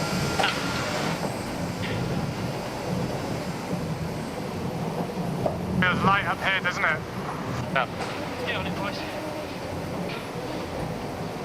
30 seconds left. The wind is softening at the top of the course. Okay, starting to push flat it's now. got cloudier. We're seeing 9 knots now at the top. Boats on smaller jibs also. Okay, they tack, they're going to go right turn again. How's it look out there? I think it looks really good for the left turn. Okay, copy. Little gains first from the previous. That wins my wheel. Yeah, that's right. INEOS Britannia flying into the top gate. That will complete 5 legs of 8. They are in control. They've said they wanted to bring the fight to the defender, and they have brought the fight today. 3, 2, 1. Wheels. Emirates are around, heading down. I think you just want to go the T in here to get to that and then go. Yep. Actually, let's get around that phase. 3, 2, 1. Emirates Team New Zealand really soft front. Getting the scraps, being behind. It's really difficult to take all the wind shifts and pressure that you want to take when your opponent's in front of you. So we were going upwind. getting the cold meal left at the end of the bench, unfortunately, at the moment for the Kiwi team. Should tow away a bit from here. They're already quite far left. One wobble though from INEOS Britannia in any of these manoeuvres. We know what's going to happen. Really, really difficult to keep the boats locked in. Big gains for sailing the boats accurately through the waves. A big jibe, so it's step back out, you reckon? Yeah, I think just trying to get the Let's go on board the chase boat for Emirates Team New Zealand. Once again, check in with Ray Davies. Ray, a couple of uncharacteristic errors. I suggest you wouldn't be the happiest coach right now.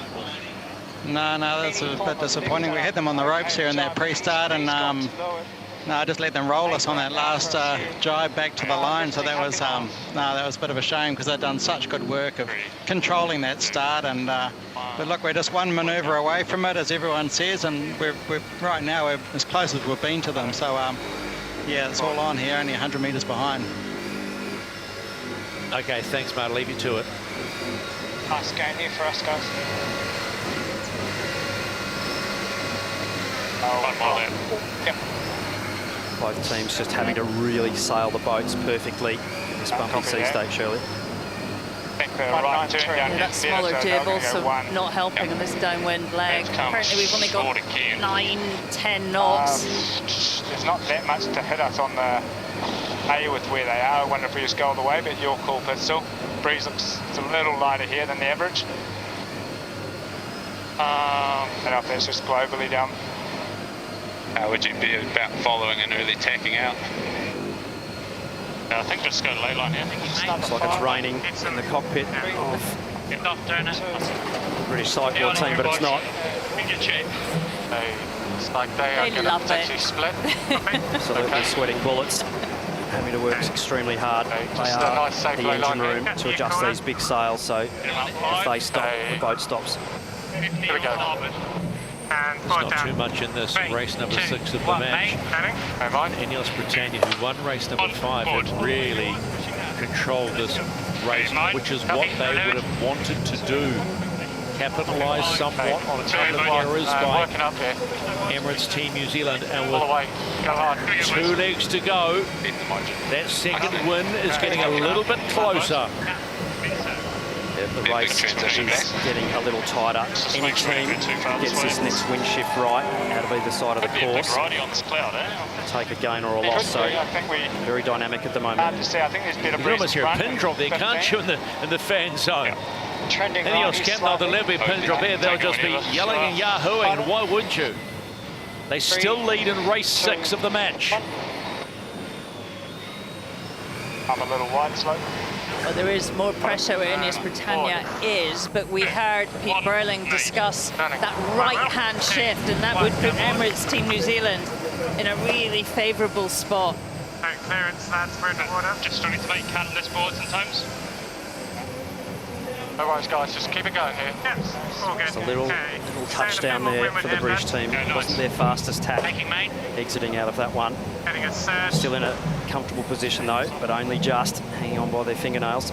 Yeah, Emirates Team New Zealand doing a really good job here of just keeping it tight, keeping the pressure on INEOS Britannia. Those manoeuvres becoming more and more tense. Definitely happy to continue if they don't hit. Decision here for INEOS, whether they tack on them. They're playing our game now. Button. Nice wave, no, Yep. Open, clear. Yep. This is the race committee. We are moving the finish line, shortening the final leg to 1.3 nautical miles. Big push, guys, I need traveller.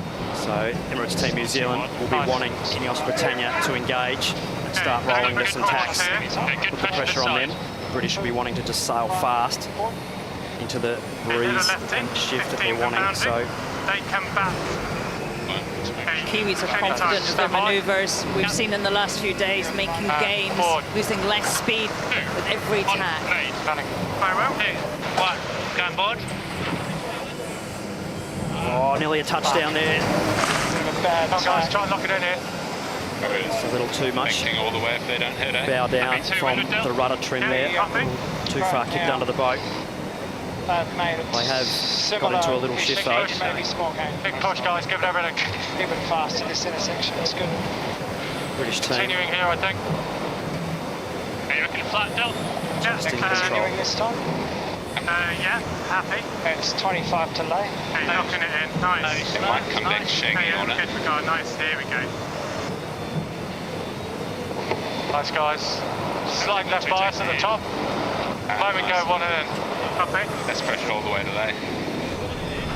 Got 20 to lay line. This tack, just watch the rudder. It'll just kick under the boat a little bit there, and that actually just forces the bow straight into the water, so that elevator that's attached to the bottom of that rudder, lifting the back of the boat too hard, forcing that big bow straight in the water. The team doing a really nice job to catch that and keep the boat on its foils. 3, 2, 1, mate. Standing. Both teams have split sides. Bit of windward out. Kiwis on the left. British coming back on starboard on the ley line. Clapo. Happy with left? Yeah, happy left. This is the last time both boats will be at the top gate.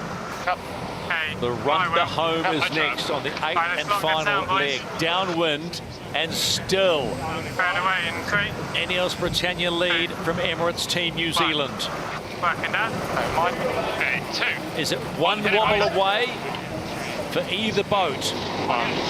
Oils for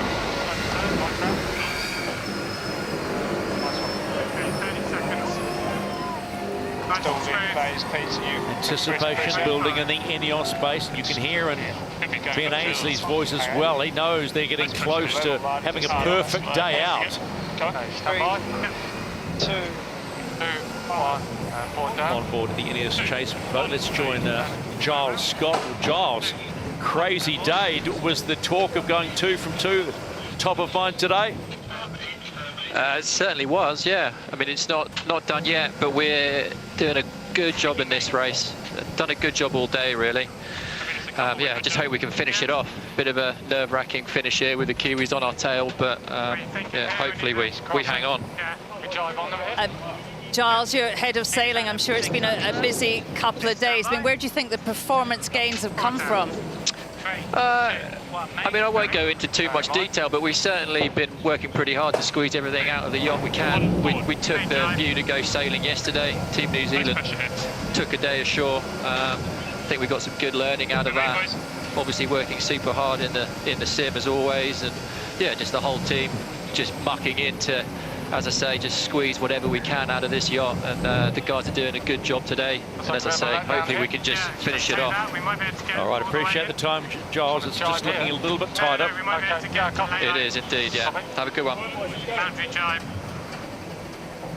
10 seconds. Stand by. The important manoeuvres by both boats in this final part of this race. There is nothing in this. Both teams holding their breath.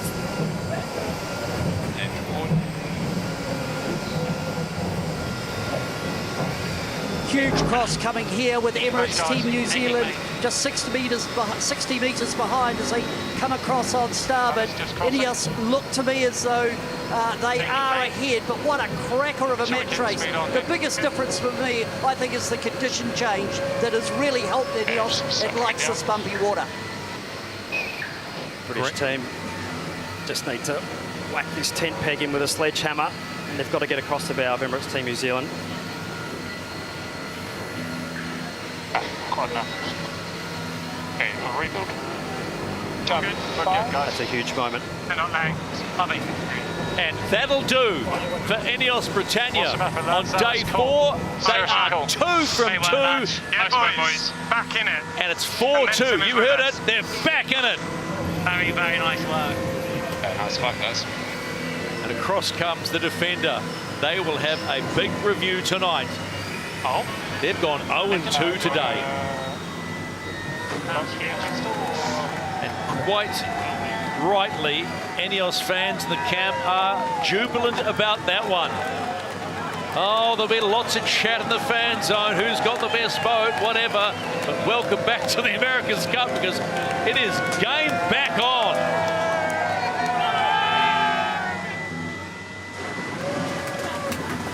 Momentum has been broken, and broken in a big way by INEOS Britannia. Massive effort. That was huge. Confirmation, race 6 in the Louis Vuitton 37th America's Cup. A lot tighter this time. It was 1 minute and 18 seconds to Britannia, and race 5, 7 seconds this time round. Wow, how good. So it's all good and green for INEOS Britannia today. They go from 0-4 and they get 2 today. 2-0 on day 4 of the Cup.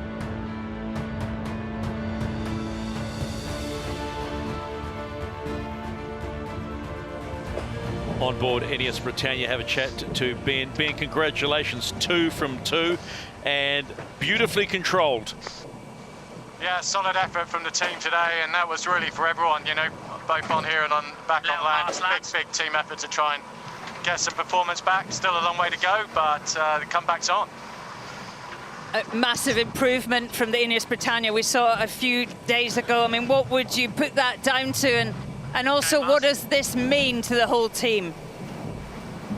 It's everyone, you know. We were out here yesterday training out on our own. Just every day we get better at sailing this boat, and that's down to the shore team delivering us a reliable package, and the designers, technicians helping us understand how we can improve the performance, and then obviously the squad out here in the water doing their thing. So it's a huge team effort. Oh, Benny, just a quick question for Leroy in the back of the bus there. Lee, you've had 24 hours to make some improvements. Now you've got another 24 hours. What are we going to see on Friday, mate? There's definitely more to come. You know, we had a great day getting out yesterday and just kind of throwing it around. And you know, Emirates Team New Zealand have certainly set the bar pretty high, and we feel like we're kind of clawing into them every time we get out. So we're just going to keep that pressure on and keep the momentum going. So yeah, it's great to have a couple of wins under the belt today, that's for sure. Nice work, Lee. We'll have a quick word with Dylan. Thanks for staying in your seat, first of all, and massive congratulations today. Your first America's Cup wins. What was that like? How did that feel? You know, great day for the team. It was a big day, obviously. You know, we really needed to get those 2 wins on the board, and as everyone said, we were out here training hard yesterday, and it feels like that's been paying off. And we know we've got to keep working hard and keep the momentum going. Thanks, Dylan. We'll jump across to Emirates Team New Zealand, and Peter and Nathan standing by. Peter, how do you wrap this day up? Yeah, it was a lot nicer to be in the fight, that one. Yeah, a little bit frustrating in that first race, obviously, to make that small error and have a bit of nature go against us to end up off the foil. But yeah, that race we really felt like we had them on the ropes, and then just made one tiny mistake, letting them get back over us on the way back to the line, and then it was kind of, we were on the back foot the whole way from there. But yeah, really pleased the way we just dug deep, kept chipping away, and came right back into them. And I'm not sure what we lost by in the end, 4 or 5 seconds, but yeah, it was definitely you know, one shift, one boat length, and then would have been ours. And Pete, stay there for a moment. I'm just going to have a quick chat with Nathan. I mean, Nathan, how surprised were you by the improvement in INEOS Britannia, and how caught on the hop were you? I don't think any of us are surprised at all. We know that they're very good sailors and have a great boat. We didn't really execute the best day ourselves today, so we sort of let ourselves down. So we'll go and review that tonight and come back next time in better shape. But yeah, that start looked pretty strong for us there, and they just managed to roll us and get over the top, and we managed to do a good job keeping it close all race, and as you saw, it was, you know, only meters in it at the end. So it's all good here. We just got to execute a little bit better and get ready for the fight.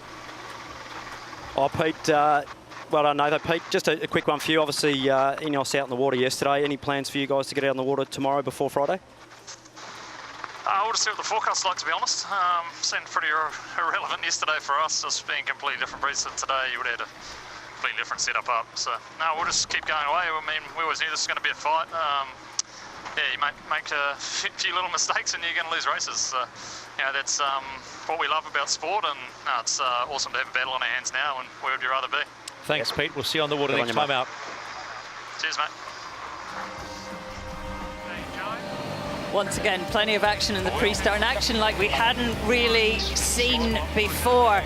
INEOS Britannia looked really vulnerable, couldn't get back to the start, were being pinned, managed to escape, get round the front of the Kiwis, and came off that start line like a rocket. They were 10 knots quicker than the Kiwis. By gate one, they really used that speed, and we're in front of New Zealand. And when you're in front, you get a pick where to go. As you say, New Zealand were left picking the scraps of the racetrack, trying to make something happen. Race 4, the gate 4, this turning mark. An uncharacteristic error from the Kiwis. We have not seen maneuvers like that, and cost them a lot. but you cannot write them off. And they came right back into the game. Both boats fast. And it got close on that last leg, but beautifully defended by INEOS Britannia to take the second win of the day. Solid effort, lads. That was a massive effort.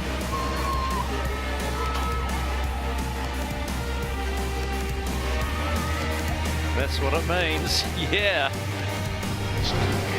Well, let's have a look at that pre-start. I mean, during the early pre-start, INEOS Britannia followed, they tried and tested pattern of that early loop round to try and get behind their rivals, but the Kiwis were ready for them. The British found themselves on port above Emirates Team New Zealand, who could now block any route back to the line. And what broke the stranglehold on INEOS was perhaps Emirates Team New Zealand thinking they were losing their grip. And as they decided to head to the line to save their start, INEOS Britannia managed to wriggle free and accelerate forward.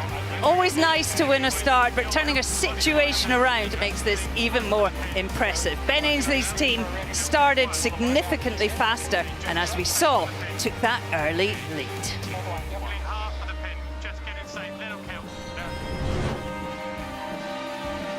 Look at some of the data here. 2 wins in a row now for GBR, but this one was very close. Only 0.1 of a knot in it for top speed, which goes to INEOS Britannia. And while New Zealand take the best average speed, upwind, downwind speeds, they were only by fractions of a knot. Distance sailed, only around 300 metres difference, showing these two stuck close to the optimal route, with both boats on similar VMG. Great day for INEOS Britannia.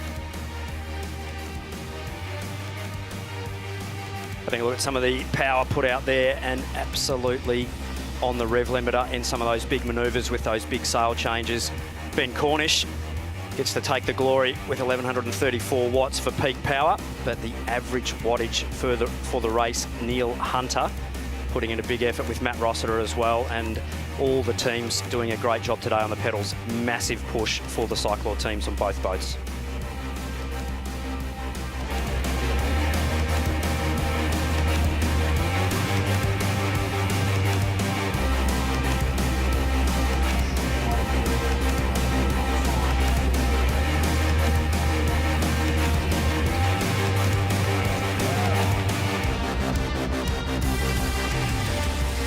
This America's Cup is well and truly alive with the AC-75, maybe an engineering marvel, but these high-tech machines still depend on good old-fashioned manpower, the pure grunt that comes from the Cyclor. So how do these incredible athletes hit their peak?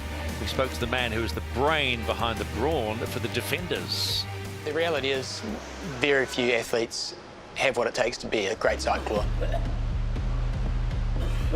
My name's Kim Simbringham. I'm the strength and conditioning coach for Emirates Team New Zealand. We're going to do the VO2 one on Monday next week. Everyone says it's 2 on with a feet. My main role is managing the physical preparation of the sailing team. The cyclor's pedalling a bike which operates a hydraulic pump under the deck, which is used for moving oil around, and that power can be used to trim the sails.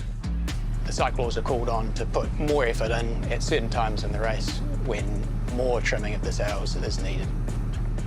When we first looked at selecting the ideal cyclor a couple of years ago, what we found was that we needed athletes with a massive aerobic engine, but that could also put out big peaks in power every minute or so through that race as well.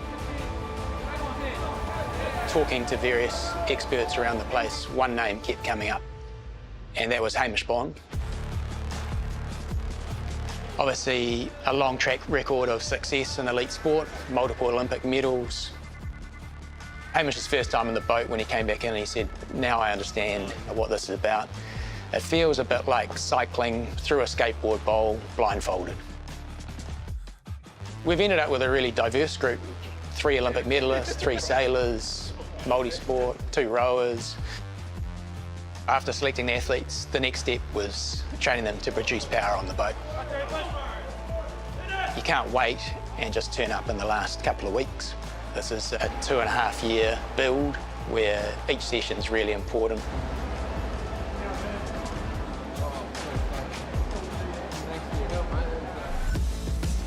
The athletes who we've got love to train hard, love to push themselves, love to challenge themselves and see where they can go. All right. It's a fine line because they're pushing the boundaries. The risk of getting sick or going over the edge is really there. These cyclists have the killer instinct. They push hard. Some people would see it as suffering. They see it as just part of their job and their preparation for sport. But they're on a path towards a massive goal, which means that they'll do what it takes today so that they put themselves in the best position come the America's Cup time.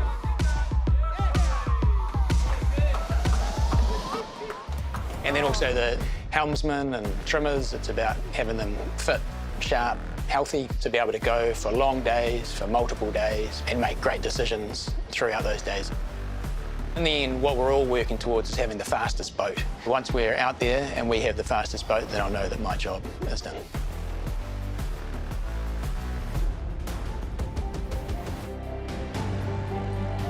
Job well done today by the helm of INEOS Britannia. Our guest commentator Hannah Mills has had a good time in here. What impressed you most about today of the INEOS Britannia?